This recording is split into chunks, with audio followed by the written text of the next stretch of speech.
No matter what, people will commit to misunderstanding you. What's most important is your commitment to understanding yourself. Hello, you guys. My name is Nkirka Madiani, known as NK, and welcome back to Misunderstood. You want love, but you're scared of it. Today, we are talking about cuffing season. We are in the thick of cuffing season, which is the perfect time to chat about this topic. I myself have spent a handful of cuffing seasons single, and I don't regret that. But I believe it's also equally important to speak to the craving of wanting someone during this time period. But before we get into all that, take some time right now to rate this podcast, Misunderstood, 5 stars. I spend a lot of time making sure that every single podcast episode is something worth listening to. I never want to apologize for wanting this podcast to reach more audiences. I think that's the point of any podcast, right? We have so many downloads on this podcast in less than a year, and that's really exciting. So people are consistently coming back and listening to more episodes. That makes me extremely proud and happy that I finally put this out into the world and it is being received very well. Something free and easy that you can do to support the continuation of this podcast is rating this show 5 stars on Apple and Spotify. Thank you so much. Also, before we dive into this episode, let us answer a Jotform question. I received my very first Jotform question. If you are curious on where to submit a question to be featured in an upcoming episode of Misunderstood, the link to write a question is always in the description of every single podcast episode. If you literally click on any and all podcast episodes that are live, and this is episode 46, so every single podcast episode has this link in the description of the podcast. So if you've ever wanted some solicited advice from someone who may have gone through what you are going through and could speak to helping in some way, definitely take some time to write a question and submit it, and I look forward to hearing from you. I do want to try to answer one every single episode. This is the first one that I received, but I do want to make that part of the episodes going forward, so I look forward to hearing from you. All right, let us read this first question. She said, "Hi NK, thanks for being so vulnerable on the internet. I'm sure it's not easy and it takes a lot of strength and confidence. I've really been enjoying the podcast episodes. I need some advice. I feel like a lot of my partner's jokes tend to be at my expense. Not all the jokes are mean-spirited. Some of them I have found even funny, but it started to bother me that a lot of his humor is based on me or directed at me. I don't know how to address this in a way that he knows I'm serious about wanting him to cut back. How can I let my partner know that his humor is seriously starting to chip away at my self-esteem and feelings?" Thank you for submitting this question and being a listener of the pod, and I'm so sorry to hear about the situation you're going through. All right, so I have a few thoughts. I'm first off curious about how long you've been dating and how long this specific situation of him acting this way has been going on. I think that helps to contextualize what's going on for me, regardless of the length of time. It is not okay that he makes you feel this way, of course. I also wish I had an exact quote joke that he told you, a specific example, just for reference. But what I will say is this is definitely a sit down conversation with him. I'd say do it over dinner at home or something in a casual, comfy setting, definitely not in a public place. This allows you to feel more comfortable and probably make it less tense for him. I'd bring up how the specific jokes made you feel. This is really important.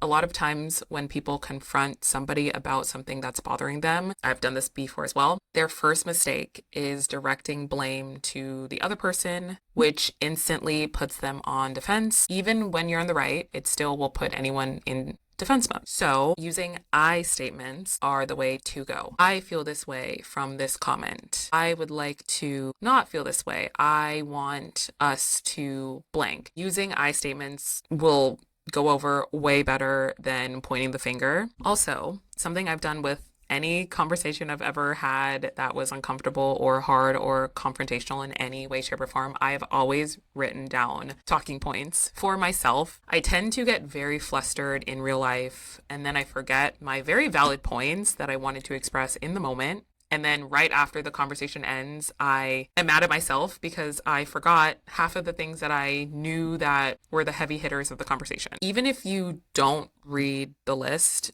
You definitely don't have to. There's sometimes I have glanced over at my list while I'm speaking with somebody just to make sure that I got everything. So there's nothing wrong with that. But have it handy, have it ready so that you make sure that you say everything that you want to say, because everything that you say is valid, and do not let anyone invalidate you. Overall, I would hope that he would be receptive to the way you brought up the conversation in a really calm and mature fashion. And I really do hope that he stops making jokes at your expense. That is not okay. And if this type of behavior continues after the chat with him, I personally would say that the relationship itself needs to take a pause or end. Okay, that was fun to answer a question from you guys. And again, the jot form's always open, so always feel free to submit anything that you want advice on. Let's get into the crux of this episode. What we are talking about today is cuffing season and how that really impacts how we feel, especially right now. We are in November, and personally, I think that this is the peak of cuffing season. I took to the internet and I wanted to get the true definition of what cuffing season is. So let's start there. First off, how the internet defines cuffing season. Cuffing season refers to a period of time where single people begin looking for short-term partnerships to pass the colder months of the year. Cuffing season usually begins in October and lasts until just after Valentine's Day. And then here are some direct quotes from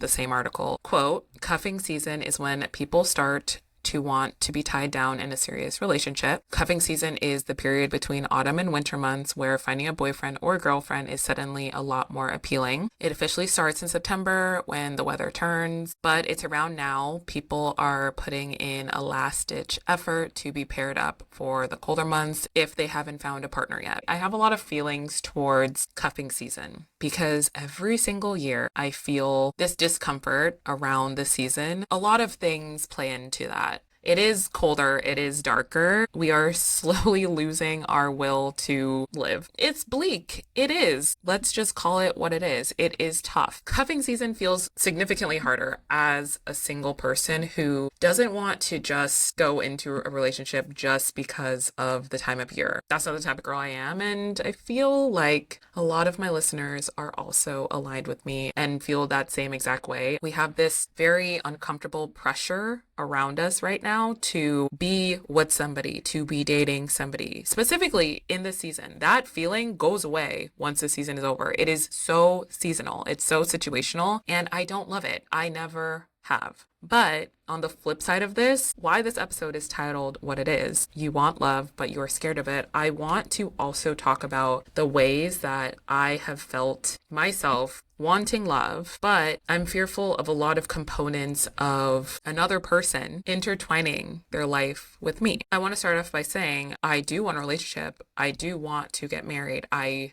have those goals in my life. I don't even want to say goals because that feels like I'm checking off a box. I'm a lover girl. I'm a romantic. I want and deserve a true and lasting love. And you do too, if you want it. Whoever's listening to this, and if you fit that same description, you are single and you have been yearning for a love that feels real and that feels genuine and that feels lasting, all right, you're in the right place because we're going to talk about that. But also, I'm specifically speaking to the girls who have ever felt very uncomfortable around the thought of being with somebody for a long time. I think about it and I'm hopeful, but I'm also terrified. I'm such an independent person and I always have been, and that will absolutely play into the topics we talk about in this episode. All right, so here's what I don't love about this season. It exacerbates the feeling of loneliness for single people. And I'm not going to sit here and say that I do not wish to have a partner, because I absolutely do want a partner, especially during this time frame. That would be nice. But I will also say in the same vein, no one has come along to even make it worth it. And I'm not going to forego my happy bubble of life for something that's not worth it. That's not my truth, and I hope that's not yours either. I do not recommend for anybody to get into a relationship out of fear of being lonely. That's not productive. Being in New York specifically, it's made me very jaded, transparently, and very discouraged to put myself out there, at least virtually. And I've spoken about this on episode 10, which is titled, Why Are You Single?, to highlight what I'm looking for and why I'd rather be single than be in the wrong relationship, because it's not worth it if it's not right. Okay, so I have 8 points that I want to chat with you guys about. I think these points are very directed to anybody who is experiencing that fear of wanting love but feeling afraid of it, feeling afraid of leaning in, and then also really navigating this very strange, uncomfortable season of cuffing season. Number 1, address your hyperindependence. You're listening to a girl who is textbook so independent. I am so hyper independent that it has definitely infiltrated a lot of my life. If I'm being so honest, a lot of it was negative. A lot of me not being able to relinquish control of a lot of things has left me feeling alone. But it's because I'm scared of letting someone else take the lead because I've been hurt before. That is the negative thought loop of being a hyper independent girl. But I want to pivot this conversation to being ready for a relationship and at the same time fearing it. This is a predicament that I'm in. I've been, quote, ready for a relationship for a year now and have worked so hard on myself to love who I am and to fill my life with everything that makes me happy, because that's step 1. Honestly, that is step 1. No one is going to come and fix you. Please do not ever think that someone will, because that's not accurate. And you should never rely on anyone to fix those parts of your life that only you can truly fix. No one will complete you. Everybody in your life, literally every single person in your life, is only a value add. Through this almost 5-year period of being intentionally single, I have picked myself up countless times from stress, from sadness. I've provided for myself. I've treated myself. So my hyper independence is at an all-time high. And the thought of someone coming in and breaking that bubble, that happy, safe bubble that I've created over years, is absolutely terrifying. It gave me full body chills just saying that. I am terrified. It scares me so much to think about a life where I am not fully in control, simply because I've spent so much time being in control to make sure my world kept spinning. But at my core, there is a thick ass shield that I have built to avoid heartbreak, to avoid being let down. But I've come to realize in order to get what I ultimately want, which is a partner, a true partner, a relationship that I'm very happy and in love to be in, I must be willing to take down those walls to let the right person in. Number 2, go to therapy. Therapy is, I've talked about this and I will continue to talk about how therapy very dramatically changed my life, improved my emotional intelligence, has actually made me an overall better person. Without therapy, I would not be this person right now talking with you guys, and that would be a shame. Therapy is for everybody, okay? A lot of people think that you literally need to go to therapy when something hits rock bottom and when you're at your lowest point.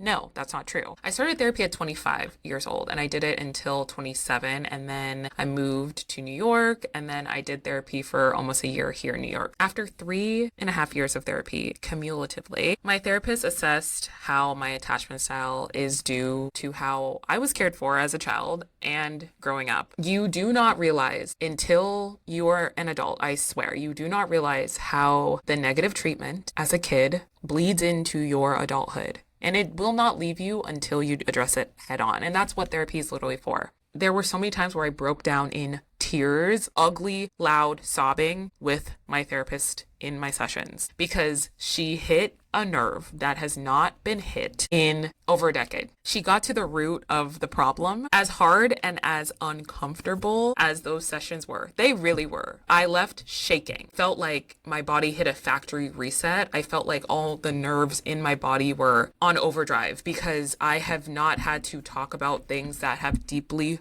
hurt me to my core with anybody in so long. That is the beauty of therapy. It breaks you down to rebuild you stronger and more healthy. So essentially, I used therapy to unpack some of the more long-standing trauma associated with love, my attachment style, and the relationships that I've been in. And this is not only romantic, but familial friendship relationships, but specifically with my pattern with relationships, which I found that I have a pattern. And we all do. Let's be honest. We all have a certain pattern. And it takes someone else assessing it to really see it for ourselves because we are very blind to what we do, of course. But truthfully, I'm still actively working to undo those negative thought patterns by pouring into my self-love. Number 3, evaluate your dating habits. I have had a front row seat because it is my life, and I have really seen firsthand how I date. I'm extremely observant in so many ways, and especially with dating, I have seen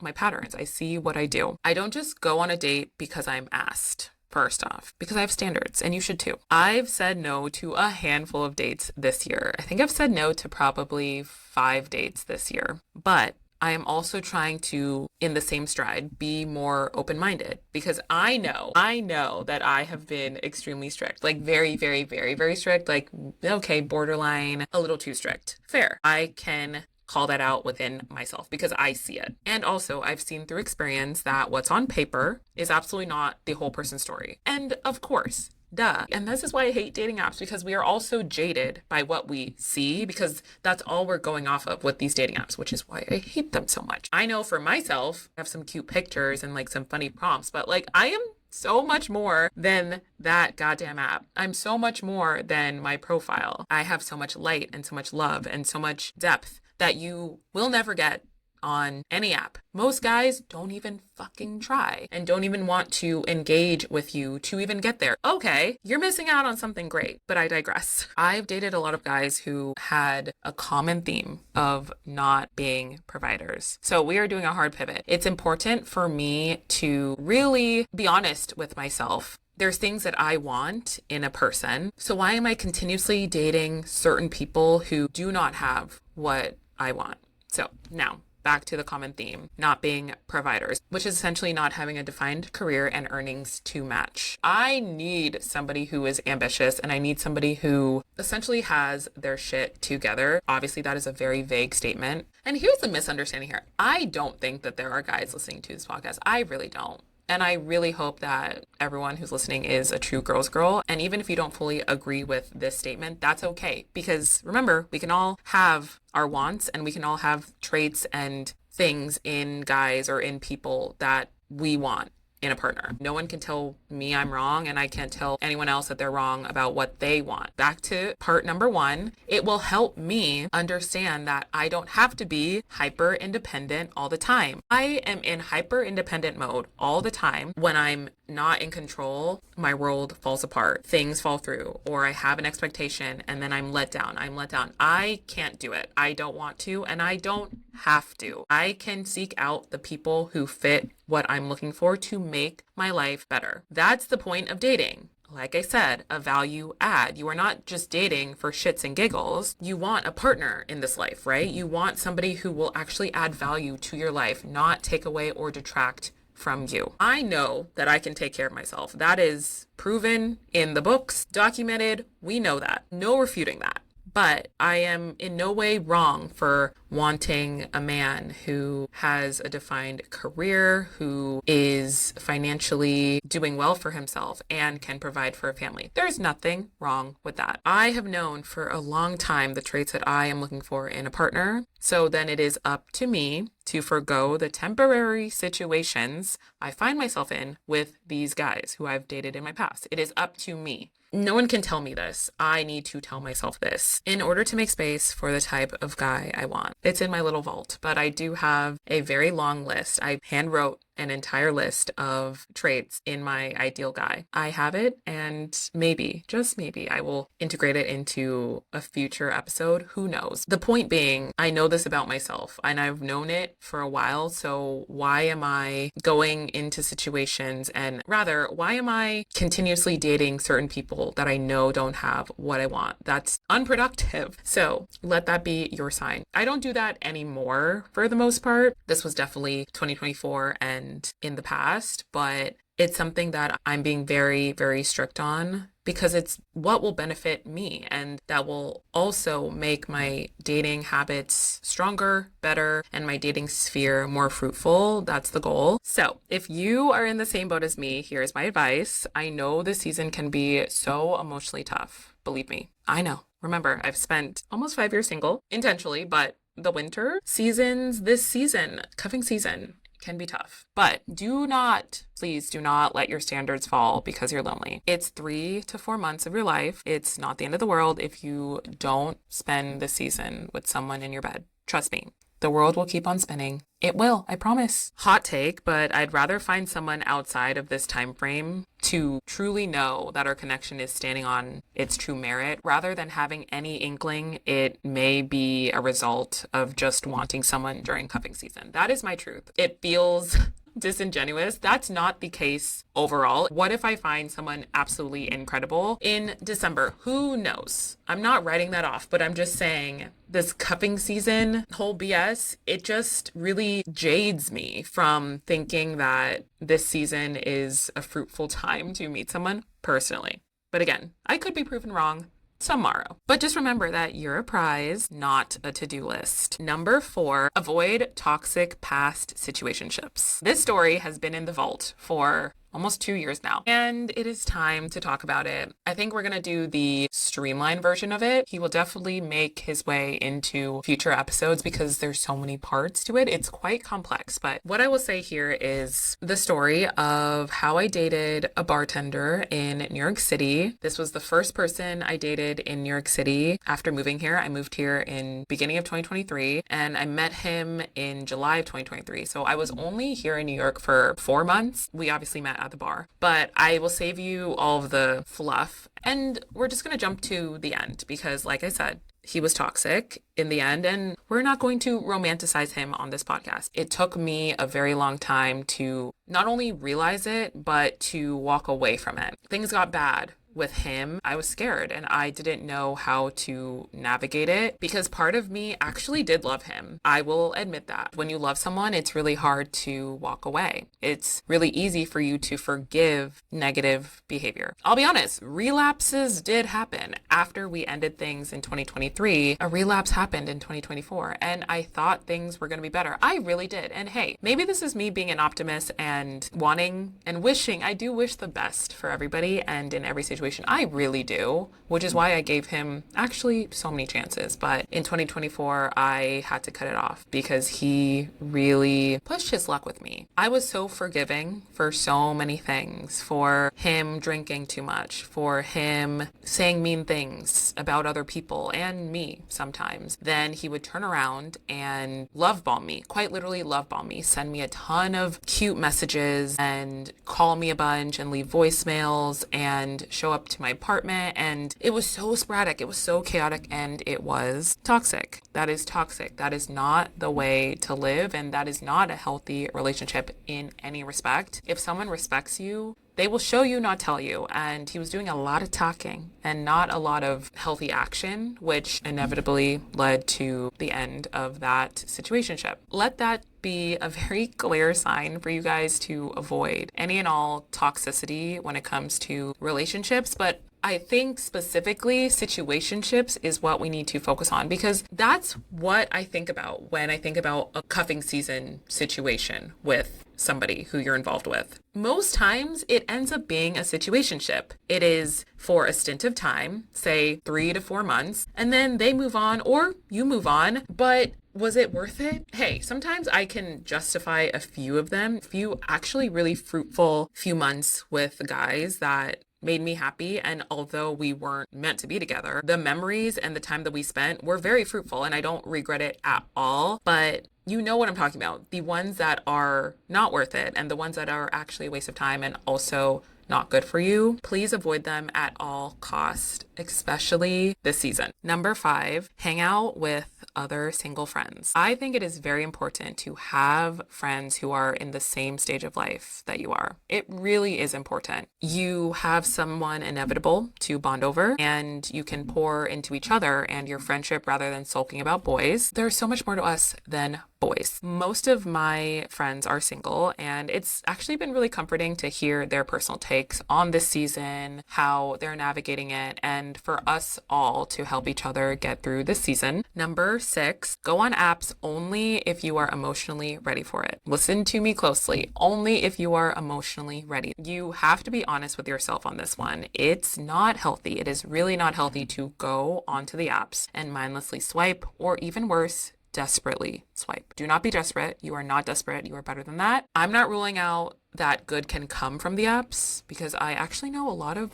really good success stories. I do. But please try to not make it your whole world. Like I said, there's so much more than dating. Because when you make it your whole world, it can get very depressing and very frustrating very, very quickly. Number 7, future plan for after cuffing season. It's very important to make a list of places you want to go in your city, places you know that are social and have a good atmosphere for meeting people specifically. Bring back how we all met before we had the apps, because that is genuine and real, okay? You cannot convince me otherwise. Those are just fun ways to mingle with potential dates and not have the pressure of cuffing season, so you and them can take it at a more intentional speed. And number 8, spend more time on yourself. Self-care, self-love, and enriching your mind. And I know, I will be the first one to say, I know that this type of advice can sound very tired and sound very run-of-the-mill. But when it comes down to it, you are your biggest support system. When you feel super secure in yourself, you will be less and less sad during this period of the year.